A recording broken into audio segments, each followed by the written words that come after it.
हरि ओम मंडळी. शांताकारं भुजगशयनं पद्मनाभं सुरेशं विश्वाधारं गगनसदृशं मेघवर्णं शुभांगं लक्ष्मीकान्तं कमलनयनं योगिहृद्ध्यानगम्यं वंदे विष्णुं भवभयहरं सर्वलोकैकनाथं. हरिः ओम. काल आपण 8व्या अध्यायाचा समारोप केला. आज नवीन अध्यायाला सुरुवात करणार आहोत. अध्याय 9वा सुरू करणार आहोत. राजविद्या राजगुह्य योग या अध्यायाचं नाव आहे. राजविद्या राजगुह्य योग असं या अध्यायाचं नाव आहे. 7व्या अध्यायामध्ये विज्ञानासह ज्ञान सांगत असताना 8व्या अध्यायामध्ये प्रारंभीच अर्जुनाने 7 प्रश्न विचारले आणि त्यापैकी काही प्रश्नांची सविस्तर आणि काही प्रश्नांची थोडक्यात उत्तरं भगवंतांनी दिली. आता 7व्या अध्यायामध्ये जो विषय भगवंतांचा सांगायचा थोडासा राहून गेला तो 9व्या अध्यायामध्ये त्यांनी पुन्हा नव्याने सुरू केलेला आहे. आता 9व्या अध्यायाची सुरुवात काही अर्जुनाच्या प्रश्नांपासून होत नाही. ती कृष्णांनीच केलेली आहे, भगवंतांनीच केलेली आहे. ती कशामुळे? तर भगवंतांच्या मनात ही गोष्ट आता नक्की झाली की अर्जुनाला हे सगळं जाणून घेण्याची गोडी लागलेली आहे. हा माझा शिष्य आता ज्ञान प्राप्त करण्याच्या अधिकाराला प्राप्त झालेला आहे आणि म्हणून त्यांनी काही न विचारताच मागे राहिलेला अर्धा राहिलेला विषय भगवंतांनी या 9व्या अध्यायामध्ये पुन्हा सांगायला सुरुवात केलेली आहे. ते विज्ञानासह ज्ञान जे सांगायचं थोडंसं राहून गेलं आहे ते या अध्यायामध्ये सांगितलेलं आहे आणि त्यालाच त्यांनी राजविद्या राजगुह्य असं नाव दिलेलं आहे. आता ते नेमकं काय आहे ते आपण हा अध्याय बघत असताना पाहणार आहोत. सुरुवात करूया. ओम श्री परमात्मने नमः. अथ नवमोऽध्यायः. श्री भगवानुवाच इदं तु ते गुह्यतमं प्रवक्ष्याम्यनसूयवे ज्ञानविज्ञानसहितं यज्ञात्वा मोक्षसे शुभात. मी सांगितलं की 7व्या अध्यायामध्ये राहिलेलं ज्ञानविज्ञान ते मधल्या प्रश्नांमुळे जे अर्धवट राहिलं होतं ते आता इथे त्यांनी पुन्हा सांगायला सुरुवात केली आहे. इदं तु ते गुह्यतमं प्रवक्ष्यामि अनसूयवे. अनसूयवे दोषदृष्टीरहित, ज्याच्या मनात असूया नाही, आता फक्त ज्ञान जाणून घेण्याची जिज्ञासा आहे अशा अर्जुना, ते गुह्यतमम इदम प्रवक्ष्यामि.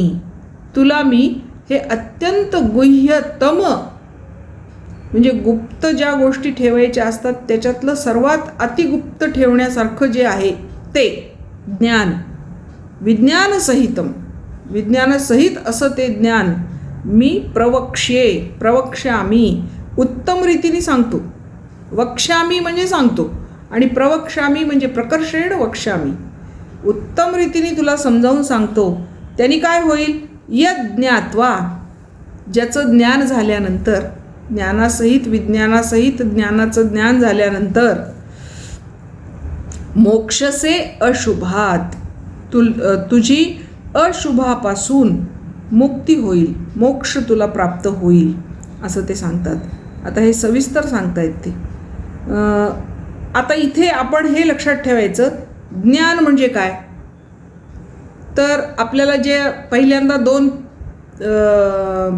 प्रकृती सांगितल्या भगवंतांनी 7व्या अध्यायामध्ये, पराप्रकृती आणि अपराप्रकृती.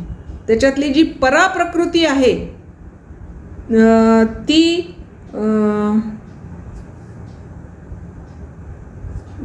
ज्ञान, त्याला ज्ञान म्हणतात. मग ती काय आहे?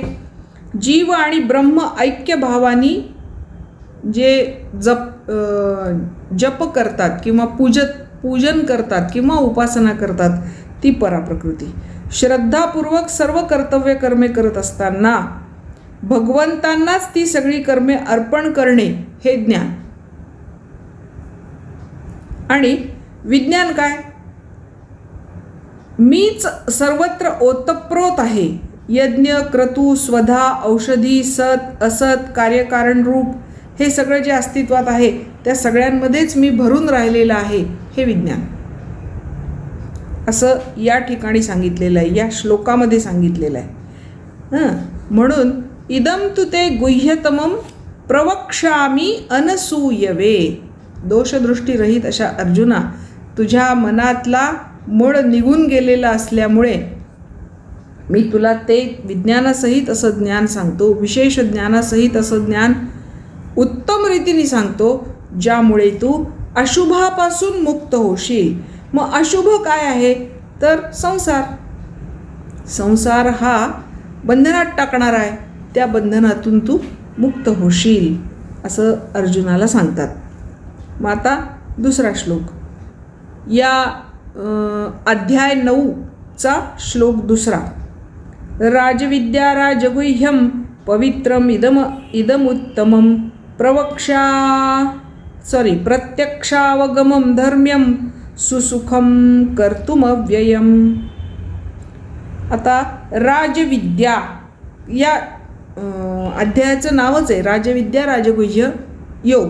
त्याच्यातला पहिला शब्द इथे आला राजविद्या, सर्व विद्यांचा राजा म्हणजे श्रेष्ठ अशी विद्या.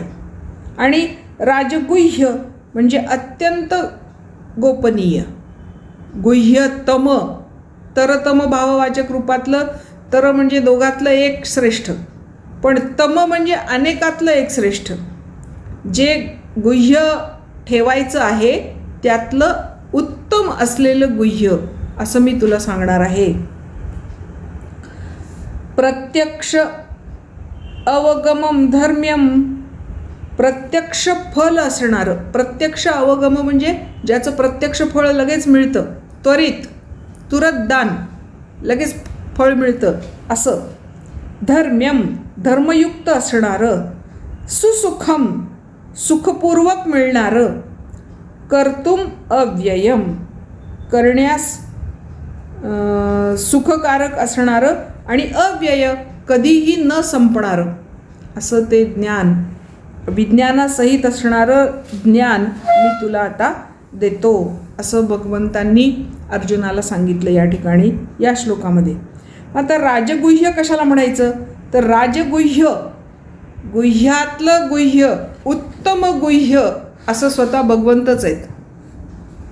त्यापेक्षा दुसरं काहीही नाही, कारण ते अव्यक्त आहे म्हणून गुप्त आहे. व्यक्त असतं तर लगेच कळलं असतं, पण त्यांच्या इतकं अव्यक्त आणि तरीही ओतप्रोत असं दुसरं काहीही नाही. म्हणून गुह्य म्हणजे स्वतः भगवंत आहेत. ते स्वतःला प्रकट न करता सामान्य माणसाप्रमाणे अवतार लीला करतात. त्याला एक छान शब्द संस्कृतमध्ये वापरला जातो, नाटयती, म्हणजे नाट्य करतात, लीला करतात. त्याच्यामध्ये ते स्वतः काय म्हणायचं इन्व्हॉल्व्ड नसतात, पण तसं नाटक त्यांना करावं लागतं, अवतार लीला करावी लागते, असे ते आहेत. आता इथे ज्ञानेश्वर काय म्हणतात त्याच्या बाबतीत आपण बघूया. जे जाणणे या विद्यांच्या गावी गुरुत्वाची आचार्य पदवी, जे सकळ गुह्यांचा गोसावी पवित्रारावो. जे जाणणे या विद्यांच्या गावी, जे ज्ञान जाणण्यासाठी गुरुत्वाची आचार्य पदवी, महाश्रेष्ठ अशा पदवीचे आचार्य तिथे लागतात.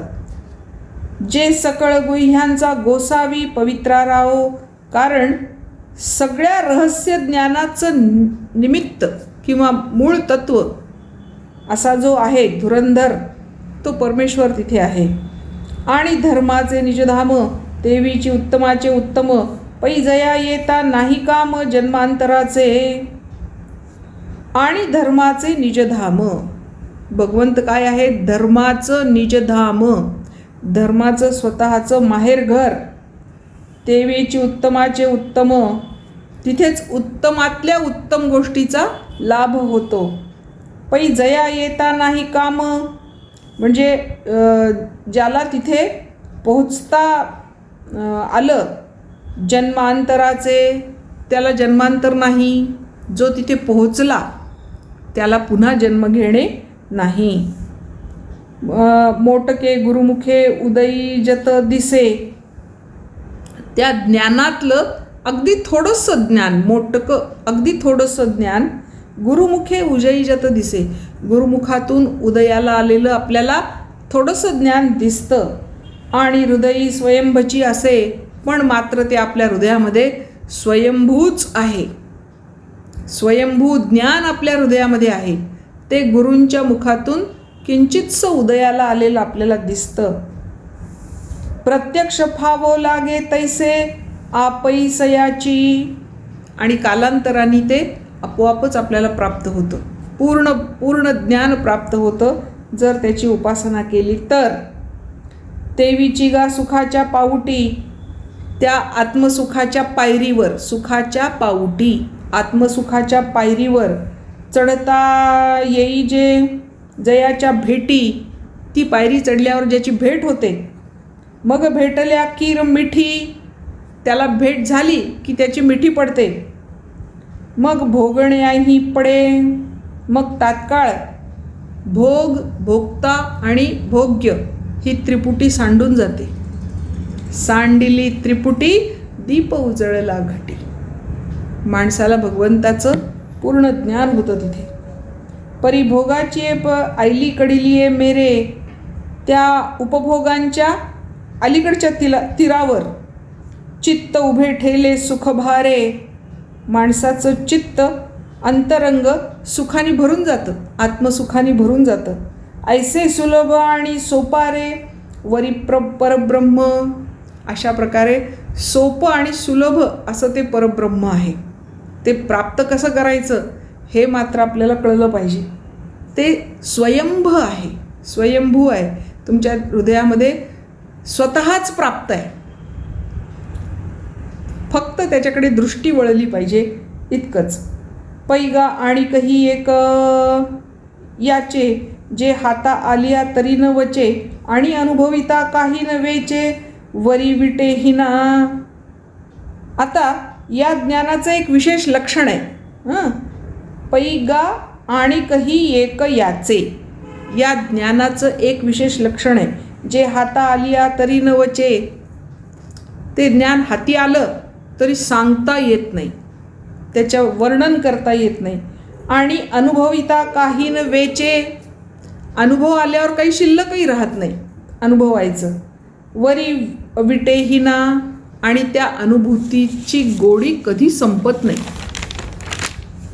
तो अनुभव त्याचा वीट कधी येत नाही, इतकं ते छान आहे. आता हे सगळं ज्ञान इतकं सुंदर आहे, आपल्याला सगळ्या गोष्टीतून मुक्त करणार आहे, मोक्ष देणार आहे, हे सगळं आहे. पण काही लोक अश्रद्ध असतात, त्यांची या सगळ्या गोष्टींवर श्रद्धाच नसते. त्यांची काय गती होते हे 3ऱ्या श्लोकामध्ये सांगितलेलं आहे. अध्याय 9 श्लोक 3. त्याच्यासाठी अनेक कीर्तनकार एक गोष्ट सांगतात या श्लोकाच्या संदर्भामध्ये. त्याचा थोडासा उल्लेख करून आपण हा 3रा श्लोक बघूया. एक नगर आहे, त्याला सगळ्या बाजूंनी एक कडेकोट बांधलेला आहे, म्हणजे त्याचं रक्षण करणारी भिंत, रक्षक भिंत बांधलेली आहे. ती भरपूर उंच आहे, त्या भिंतीवर चढून पलीकडे जाता येत नाही. त्या नगराला ती तटरक्षक भिंत बांधलेली आहे आणि ती खूप उंच आहे, त्याच्यामुळे त्याच्यावर चढून जाता येत नाही. त्या नगरात एक अंध व्यक्ती राहतो. त्या नगराला एकच दार आहे, त्या दारातून बाहेर जाता येतं, आत पण येता येतं. ते काही दार लावून ठेवलेलं नाही आहे. पण हा आंधळा आहे, त्याला ते दार कुठे आहे ते दिसत नाही. म्हणून तो काय करतो, जिथून तो चालायला सुरुवात करतो तिथून त्या भिंतीला असं चाचपडत तो चालायला सुरुवात करतो. चालता चालता चालता चालता नेमकं तो त्या दाराजवळ येतो आणि त्याला डोक्यात खास सुटते. आता एका हातात त्याच्या काठी आहे, कारण ती आंधळ्याला लागतेच आधारासाठी, म्हणून ती त्याच्या एका हातात काठी आहे आणि एका हाताने डोकं खाजवलं आहे. ते डोकं खाजवण्याच्या वेळेपर्यंत ते दार मागे निघून जातं आणि हा पुन्हा भिंत चाच पडायला लागतो. त्या दारापासून पुढे जाऊन परत तो दारापुढे येतो आणि तिथे नेमकं त्याच्या डोक्याला खास सुटते. असं बऱ्याच वेळा होतं आणि त्याला त्या नगरातून काही बाहेर पडता येत नाही. तशी या अश्रद्ध जीवांची अवस्था होते असं या श्लोकात सांगितलंय. बघूया आपण हा श्लोक. अश्रद्धधाना पुरुषा धर्मस्यास्य परंतप अप्राप्य माम निवर्तन्ते मृत्यू संसार वर्त्मनी. अश्रद्धधाना पुरुषः धर्मस्य अस्य परंतप. परंतप म्हणजे अर्जुन. हे अर्जुना, या धर्माच्या बाबतीमध्ये जे लोक अश्रद्ध असतात, अप्राप्य माम निवर्तन्ते, ते मला प्राप्त न करताच निघून जातात, मृत्यूला जातात. मृत्यू संसार वर्त्मनी, मृत्यू पावतात आणि पुन्हा संसाराच्या मार्गावर येऊन आपल्या आपल्या संसाराला लागतात. म्हणजेच काय, पुन्हा जन्म पुन्हा मरण या संसरणामध्ये ते अडकतात. कशाप्रमाणे? त्या अंध व्यक्तीप्रमाणे. त्या आंधळ्याला नेमकं दार येतं तेव्हा हात तिथून त्याचा दूर होतो आणि ते दार काही त्याच्या हाताला लागत नाही आणि तिथून तो पुन्हा पुढे जातो आणि पुन्हा भिंतच चाचपडत राहतो. तसं माणसाचं आहे. विषयांमधून तो बाहेर पडतच नाही आणि विषयांमधून बाहेर न पडल्यामुळे मुक्तीचा मार्ग असणारा परमेश्वराचं दार त्याला सापडतच नाही. असं या श्लोकाचं वैशिष्ट्य आहे. अश्रद्धधाना, धर्मावर किंवा ज्ञानावर श्रद्धा नसलेल्या माणसाच्या बाबतीत संसाररूपी मार्ग हा मृत्यू, विनाश, अभाव यांनी युक्त आहे. त्याच्यामुळे संसार हा मृत्यूचा सागरच आहे. हे तर माणसाला कळायलाच पाहिजे. संसार हा मृत्यूचा सागर आहे. क्षणापासून माणसाचा मृत्यू सुरू होतो. जन्मल्या क्षणापासून माणसाच्या मृत्यूला सुरुवात होते. जन्मल्या क्षणापासून त्याच्या अनेक पेशी मरत राहतात आणि अनेक नवीन जन्म घेतात. त्याच्यामुळे हा संपूर्ण संसारच मृत्यूचा सागर आहे. त्याच्यामुळे यातून वाचण्यासाठी ॲक्च्युली माणसाला भगवंतांनी माणसाचा देह दिलेला आहे. आत्मउन्नती करण्यासाठी. आत्मउन्नतीचं स्वातंत्र्य पण दिलेलं आहे. पण माणूस काही पाळत नाही. ज्ञानेश्वर काय म्हणतात बघा याच्याबद्दल. तैसा हृदयामध्ये मी रामू, असता सर्व सुखाचा आरामू, की भ्रांतीसी कामू विषयावरी. तसा मी हृदयामध्येच आहे तुमच्या, सर्व सुखाचा आरामू, सर्व सुखाची बाग आहे तुमच्या हृदयामध्ये मी. की भ्रांतीसी कामू विषयावरी. पण मग तुम्ही काय करता? विषयांकडे धावता आणि तुमच्या मनामध्ये मोह निर्माण होतो, भ्रम निर्माण होतो, भ्रांती निर्माण होते. बहु मृगजळ देखोनी डोळा, थुंकी जे अमृता गिळिता गळाळा, तोडीला परिसू बांधिला गळा, शुप्तिका लाभे. कशाप्रमाणे? दृष्टांत दिला. माणूस कसा आहे? बहु मृगजळ देखोनी डोळा. भरपूर मृगजळाचं पाणी पाहिलं, दिसलं डोळ्यांना आणि त्यांनी काय केलं? थुंकी जे अमृताचा गिळता गळाळा. गळाळा म्हणजे घोट.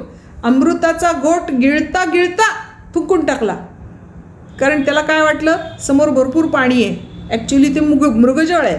ते पाहिलं आणि अमृताचा घोट थुंकून टाकला. किंवा तोडीला परिसू बांधिला गळा, शुप्तिका लाभे.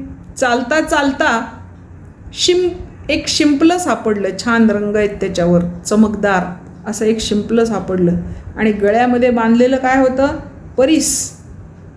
परीस होता गळ्यात बांधलेला.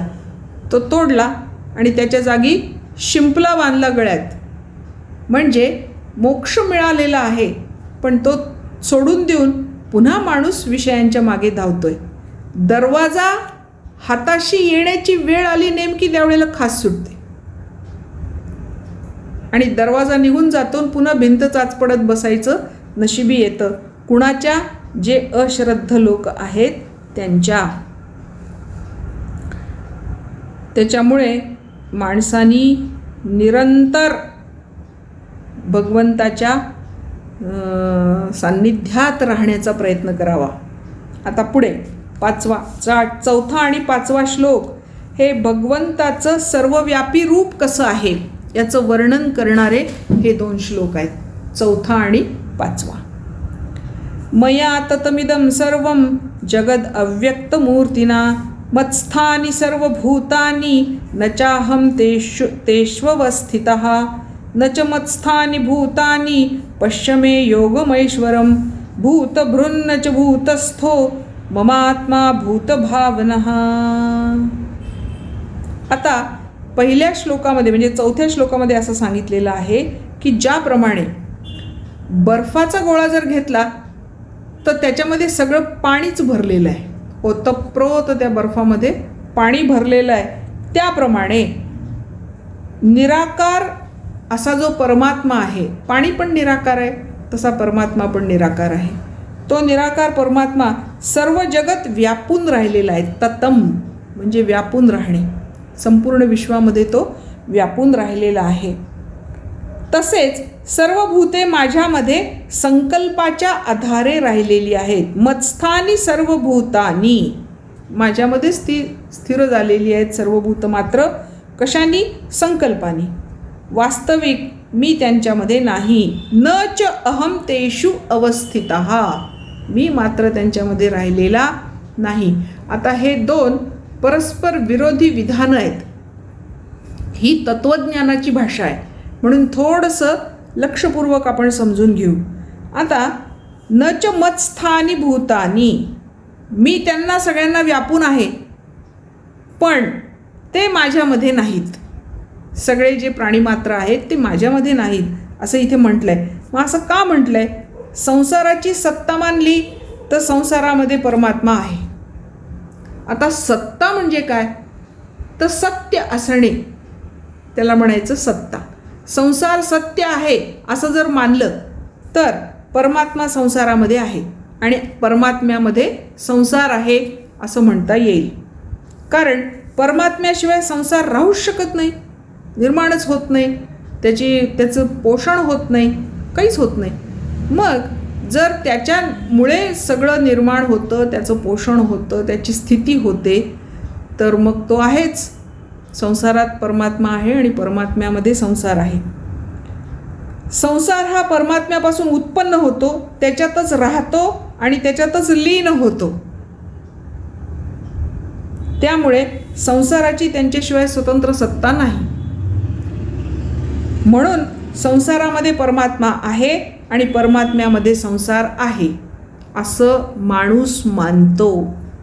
मात्र भगवंतांच्या ठायी असणारी निर्विकारता म्हणजे अपरिवर्तनशीलता, भगवंत परिवर्तनशील नाही आहे तशी अपरिवर्तनशीलता संसारात नाही आहे. नित्यता, व्यापकता, अविनाशिता, निरंतर स्थिती ही भूतमात्रांमध्ये नाही आहे.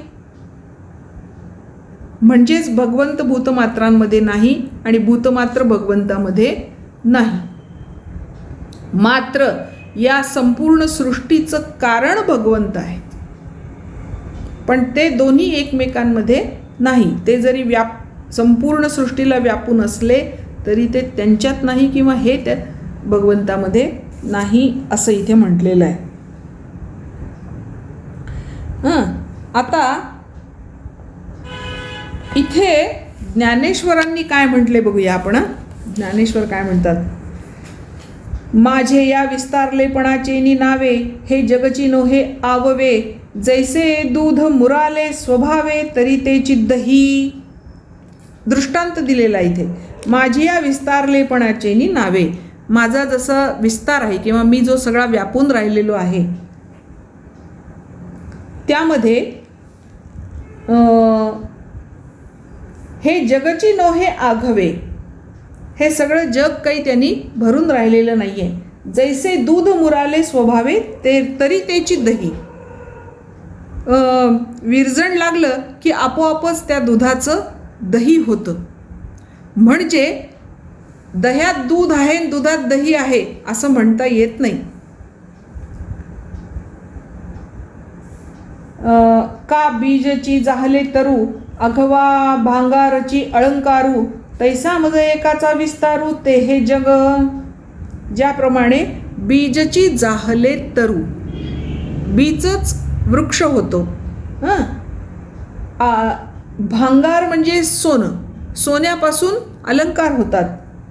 तैसा मज एकाचा विस्तारू ते हे जग, त्याप्रमाणे माझ्या एकट्याचाच हा विस्तार म्हणजे जग आहे. जसं सोन्याचाच विस्तार अलंकार आहेत, जसं बीजाचा विस्तार वृक्ष आहे, तसा माझा विस्तार म्हणजे हे संपूर्ण जगत आहे.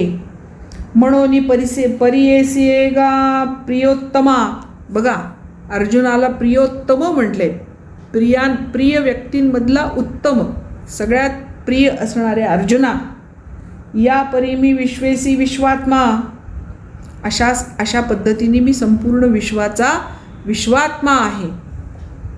जो या लटकिया भूतग्रामा भाव्यू सदा. लटकिया म्हणजे मिथ्या, या मिथ्या अशा भूतमात्रांमध्ये मी कल्पनेनी सदा राहतो. लोक माझी कल्पना करतात. इथे रश्मी, मग त्याला उदाहरण दिले. रश्मीचेनी आधारे जैसे नवे तेची मृगजळ आभासे. माझ्या ठाई भूतजात तैसे आणि माते ही भावी. ज्याप्रमाणे सूर्याच्या किरणाच्या आधाराने नसलेले मृगजळ भासमान होते. नसलेलं मृगजळ माणसाला दिसायला लागतं, तसे हे भूतमात्र माझ्यामध्ये भासते. हे भूतमात्र माझ्यात आहे असं दिसतं, असं वाटतं, आणि मला ते आपल्यामध्ये भासमान करवतं. कोण? माया, त्रिगुणात्मक माया किंवा अज्ञान. त्या अज्ञानामुळे हे सगळ्यांना कळतं किंवा भासतं. हा आमुचा ऐश्वर्य योगू तुवा देखिला की चांगू. आता सांग येथे काही लागू भेदाभेदाचा असो. हा तत्वविचार म्हणजेच आमचा ऐश्वर्य योग आहे, ईश्वररूपी योग आहे. तो तुला नीट समजला ना, मग आता भेदाभेद काय शिल्लक राहील का? शिल्लक राहणं शक्य नाही, अशक्य आहे, असं अर्जुनाला भगवंत सांगतात. आता पुढच्या 6, 7 आणि 8 या 3ही श्लोकांमध्ये भगवंताचं सर्वव्याप्त रूप काय आहे ते सांगितलेलं आहे. कसा सगळीकडे व्याप्त आहे भगवंत, हे भगवंत स्वतः अर्जुनाला सांगतायत. श्रीकृष्णाने स्वतः अर्जुनाला सांगितलं आहे. बघा, यथा आकाश स्थितो नित्यम वायु सर्वत्र गो महान तथा सर्वाणि भूतानि मत्स्थानी इति उपधारय. उपधारय हे तू जाणून घे. काय जाणून घे?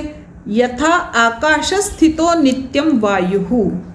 ज्याप्रमाणे आकाशामध्ये नित्य राहणारा वायू सर्वत्र गो महान, सर्वत्र जाणारा आहे असा तो महान वायू आहे. आणि मात्र त्याचं राहण्याचं ठिकाण काय आहे? आकाश म्हणजे पोकळी. वायू नेहमी पोकळीमध्ये राहतो आणि तरी पण तो सगळीकडे फिरतो, असा तो आहे. तथा सर्वाणि भूतानि मत्स्थानी इति. त्या वाऱ्याप्रमाणे वारा जसा आकाशात राहतो तसा हे सगळे प्राणी मात्र माझ्यामध्ये राहतात आणि सर्वत्र सगळीकडे ते फिरतात. जसं आकाशापासून उत्पन्न होऊन सर्वत्र फिरणारा महान वायू नित्य आकाशस्थच असतो, आकाशातच राहतो, तद्वत माझ्या संकल्पाने उत्पन्न झाल्याने सगळी भूते माझ्यातच राहतात. आता माझ्या संकल्पाने उत्पन्न झाले म्हणजे काय? एकोहम बहुश्याम असा भगवंताच्या मनामध्ये संकल्प स्फुरला आणि या सृष्टीची निर्मिती झाली. त्याच्यामुळे ते त्याच्यामध्ये राहतात असं भगवंत सांगतात. सर्वभूतानि कौंतेय प्रकृतिम यान्ति मामिकाम कल्पक्षये पुनस्तानि कल्पादौ विसृजाम्यहम. सर्व भूतानि कौंतेय, सगळे भूतमात्र हे कौंतेया, हे अर्जुना, प्रकृतिम यान्ति मामिकाम, माझ्या प्रकृतीमध्येच जातात. म्हणजे जिथून ते निर्माण झाले तिथेच ते जातात, विलीन होतात. कल्पक्षये, केव्हा विलीन होतात? कल्प अंत झाला, कल्पाचा अंत झाला, युगाचा अंत झाला की ते माझ्या प्रकृतीमध्ये लीन होतात. पुनस्तानि कल्पादौ, पुन्हा ती सगळी भूतमात्र कल्प आदौ, कल्पाच्या सुरुवातीला, नवीन युग सुरू होण्याच्या प्रारंभी. विसृजाम्यहम, त्यांना मी निर्माण करतो, पुन्हा निर्माण करतो, पुन्हा त्यांची निर्मिती करतो, पुन्हा त्यांना उत्पन्न करतो. प्रकृतीं स्वम अवष्टभ्य विसृजामी पुनः पुनः, माझ्याच प्रकृतीला, माझ्याच या माया शक्तीला, शक्तीचा अंगीकार करून विसृजामी पुन्हा पुन्हा, त्यांना मी पुन्हा पुन्हा निर्माण करतो. भूतग्राममिमं कृत्स्नम अवशम प्रकृतेर्वशात, हे सगळे भूतसमुदाय मी त्यांच्या कर्मानुसार, कर्मगतीनुसार पुन्हा पुन्हा त्यांना निर्माण करतो आणि मी या सगळ्यांमध्ये व्यापलेला आहे, हे सगळे माझ्यामध्ये आहेत असं म्हणलेलं आहे. आता ज्ञानेश्वर काय म्हणतात बघा. पै गगन जेवढे जैसे, पवनुही गगनी तेवढाची असे, सहजे हलविलयाची वेगळा दिसे एरवी गगन. पै गगन जेवढे जैसे, गगनाचा जितका विस्तार आहे, आकार आहे, त्या पूर्ण ह्याच्यामध्ये पवनही गगनी तेवढाची असे. तो वायूसुद्धा गगनामध्ये त्या गगना इतकाच भरलेला आहे. सहजे हलविलिया वेगळा दिसे, त्याला पंख्याने जर हलवलं तरच आपल्याला तो वेगळा जाणवतो, अन्यथा तो आकाशरूपच आहे. एरवी गगन ते चितो, नाहीतर गगन म्हणजेच वारा, वारा म्हणजेच गगन, इतकी त्यांची एकरूपता आहे. तैसे भूतजात माझ्या ठाई, कल्पिजे तरी आभासे काही, निर्विकल्पी तरी नाही, तेथ मीच मी आघवे. तैसे भूतजात माझ्या ठाई, तसे हे सगळे भूतमात्र, प्राणीमात्र माझ्या ठाई आहेत. कल्पिजे तरी आभासे काही, त्यांच्या बाबतीत कल्पना केली तर आपल्याला काही गोष्टी चा भास होतो. निर्विकल्पी तरी नाही, जिथे विकल्पच नाही त्या ठिकाणी मीच मी आघवे, सगळा मीच भरून राहिलेलो आहे हे कळतं. धनुर्धरा धैर्या, निके अवधान देई बा धनंजया, पै सर्वभूता ते माया करीही गा. सर्व भूतांना ही सगळी मायाच घडवते हे मी सांगत असताना तू नीट अवधानपूर्वक ते ऐक अर्जुना, म्हणजे तुला कळेल की यथा आकाशस्थितो नित्यम वायू सर्वत्र गो महान, तथा सर्वाणि भूतानि मत्स्थानी उपधारय. आता पुढे जे नावगा प्रकृती, अर्जुना जिला प्रकृती म्हणतात, जे द्विविध सांगितली तुझ प्रती. पूर्वी मी तुला ती दोन प्रकारची प्रकृती, द्विविध दोन प्रकारची आहे असं सांगितलं होतं की अष्टधा भेद व्यक्ती दुजी जीवरूपा. एक सांगितली अष्टधा, 8 प्रकारची होते, आणि दुसरी जीवरूप असते. अशा 2 परा आणि अपरा प्रकृती मी तुला सांगितल्या. तरी ये माझी या प्रकृती महाकल्पाच्या अंती, सर्वभूते अव्यक्ती ऐक्यासी येती. तरी ये माझी ये प्रकृती, या माझ्या प्रकृतीच्या प्रभावामुळे महाकल्पाच्या अंती, महाकल्पाचा अंत झाल्यावर सर्व भूते अव्यक्ती, सर्व भूत त्या अव्यक्तामध्ये ऐक्यासी येती, एकत्र येतात, एकरूप होतात.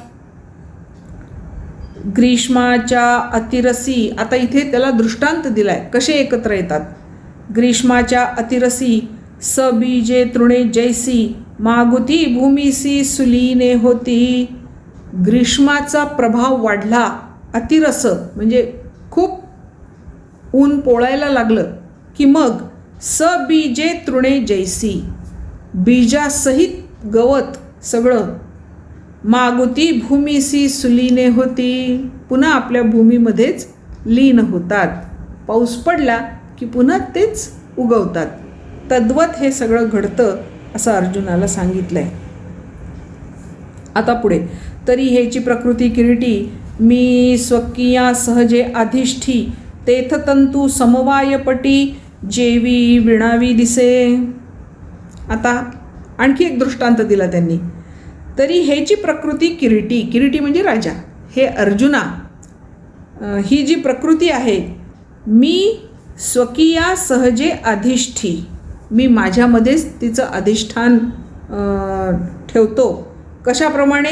तेथ तंतू समवायपटी जेवी विणावी दिसे, ज्याच्यामध्ये कपडा विणल्यानंतर उभा आडवा धागा जरी जात असला त्याच्यामधून, तरी त्यांनी त्याच्यात एक छोटे छोटे चौकोन तयार होतात आणि ते चौकोन नंतर त्या धाग्यांना वस्त्राचं रूप देतात. पण नेमके काय असतात? ते फक्त धागे असतात. धागे एकमेकांमध्ये विणले जातात आणि तिथे पटाचं रूप तयार होतं, म्हणजे वस्त्राचं रूप तयार होतं. मग तिथे विणा विणीचेनी आधारे लहान चौकडिया पटत्व भरे, तैसे पंचात्मके आकारे प्रकृतीचीच होय. ज्याप्रमाणे तिथे उभा आडवा धागा पट निर्माण करतं, म्हणजे वस्त्र निर्माण करतं, त्याप्रमाणे पंचात्मके आकारे, पंचमहाभूतांच्या आधाराने, पंचमहाभूताच्या साथीनी प्रकृतीचीच होय. ही प्रकृती नामरूपात्मक सृष्टीची निर्मिती करते. किंवा जैसा दिवा ठेविला परिवरी, कवणाते नियमीन निवरी, आणि कवण कवणीये व्यापारी, राहटे तेही नेणे. ज्याप्रमाणे एखाद्या घरात दिवा ठेवला, लावून उजळून ठेवला, कवणाते नियमीन निवरी, तो कोणाचं नियमन करत नाही किंवा कोणाला तो बाजूलाही सारत नाही. आणि कवण कवणीये व्यापारी, राहटी तेही नेणे, आणि त्या दिव्याच्या उजेडात, प्रकाशात कोण काय व्यवहार करतो, कोण काय काम करतो, हे पण तो जाणत नाही किंवा त्याच्याकडे लक्ष नसतं. तो जैसा का साक्षीभूतू, तो दिवा फक्त त्यांच्या कर्माचा साक्षीदार असतो. गृह व्यापार वृत्ती हेतू, तो लावला कशासाठी? घरातले सगळे व्यवहार नीट व्हावेत म्हणून. तैसा भूतकर्मी अनासक्तू, मी भूती असे, त्याप्रमाणे मी अनासक्त म्हणजे तटस्थ, त्या दिव्यासारखा मी या सगळ्या जगतामध्ये तटस्थपणे राहतो, या भूतमात्रांमध्ये तटस्थपणे राहतो. त्यांच्या कर्माशी मी संबंधित नाही, पण ती कर्म करण्यासाठी प्रेरणा मात्र होतो, कारण मात्र होतो. प्रकाश माझा आहे, त्या प्रकाशात तुम्ही काम करता, परंतु तुमच्या कर्माशी माझा काहीही संबंध नाही. मी तटस्थ आहे. काय छान शब्द आहे, तटस्थ. तटे तिष्ठती ती तटस्थ. प्रवाह पतित होत नाही, प्रवाहाच्या बाजूला कडेला उभा राहून तो प्रवाह बघतो, त्याचा फक्त तो साक्षी होतो. प्रवाह पतित होत नाही, असा हा भगवंत आहे, असं त्यांचं सर्वव्याप्त स्वरूप आहे भगवंतांचं, हे भगवंतांनी अर्जुनाला सांगितलं. आज आपण इथे थांबणार आहोत. आजचे 8 श्लोक आपण म्हणणार आहोत आणि आजचा भाग इथे थांबवणार आहोत. ओम श्री परमात्मने नमः. अथ नवमोऽध्यायः. श्री भगवानुवाच इदं तु ते गुह्यतमं प्रवक्ष्याम्यनसूयवे ज्ञानं विज्ञानसहितं यज्ञात्वा मोक्षसे शुभात् राजविद्या राजगुह्यं पवित्रमिदमुत्तमं प्रत्यक्षावगमं धर्म्यं सुसुखं कर्तुमव्ययम् अश्रद्धानाः पुरुषा धर्मस्यास्य परन्तप अप्राप्य मां निवर्तन्ते मृत्युसंसारवर्त्मनि मया ततमिदं सर्वं मया ततमिदं सर्वं जगद अव्यक्तमूर्तिना जगदव्यक्तमूर्तिना मत्स्थानि सर्वभूतानि न चाहं तेष्वस्थितः न चाहं तेष्वस्थितः न च मत्स्थानि भूतानि पश्य मे योगमैश्वरम् भूतभृन्न च भूतस्थो ममात्मा भूतभावनः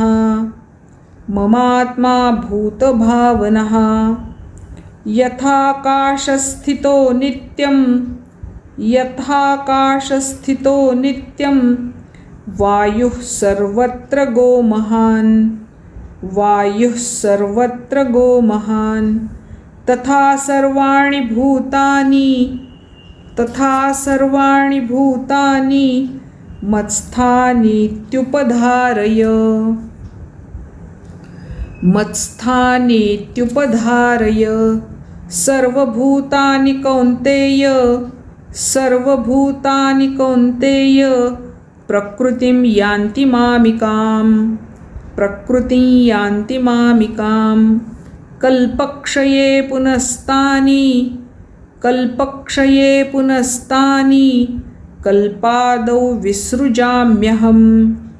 कल्पादौ विसृजाम्यहम् प्रकृतिं स्वामवष्टभ्य विसृजामि पुनः